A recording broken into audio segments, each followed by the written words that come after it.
wanted STAR because we wanted to keep kids in school. And so any kids that we felt were at risk of not graduating or were just kind of not showing their true potential were a candidate.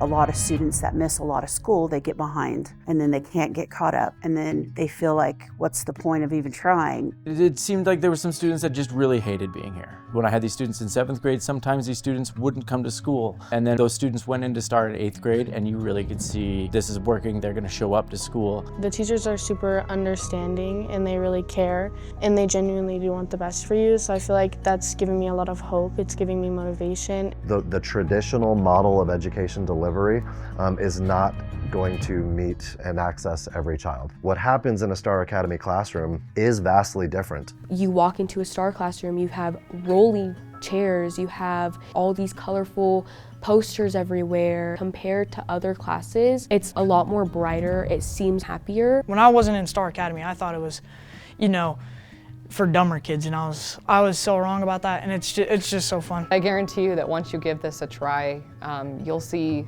them change, you'll see a shift. It's not a normal classroom, and that's a good thing. Every lesson is very creatively crafted, so the depth of knowledge of questions start very low, and as you work through the lesson, they go higher and higher and higher, and there's always a culminating task at the end, which requires them to put all those pieces together to demonstrate what they've learned. The class size is smaller.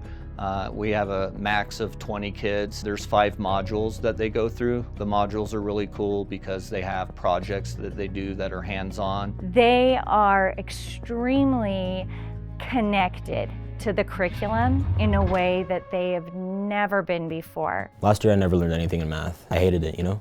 I couldn't just sit there. And this year is a lot more engaging, you know what I mean? It's a lot more hands-on, it's funner. The students resonate with the hands-on part of the modules in science because they get to touch it, feel it. They don't just watch it in a video. Like, they get to see the flower. They actually get to cut it into pieces. They get to put the seed in different medians and watch it grow and see if anything happens. And then they get to watch and see like what sugar looks like burned. I've seen a huge difference since my daughter's been enrolled in STAR Academy. She has straight A's. She loves math, which is absolutely amazing. The difference that it's made in my son's life in just this school year, it could make a world of difference for a lot of kids. This program could show them you can do big things, you can do hard things, and we're always going to be here to help you. STAR brings results. I wish that the STAR Academy curriculum and the way it's set up was available to all of our students. And I wish we could have STAR in every single classroom across this entire school. If I could have STAR Academy through the entire school, I would, because these kids probably would not have another outlet if it wasn't for this program that shows them there's another way. And just because you learn different doesn't mean it's wrong, and it doesn't mean you're any less than. In fact, it might mean that you're even brighter.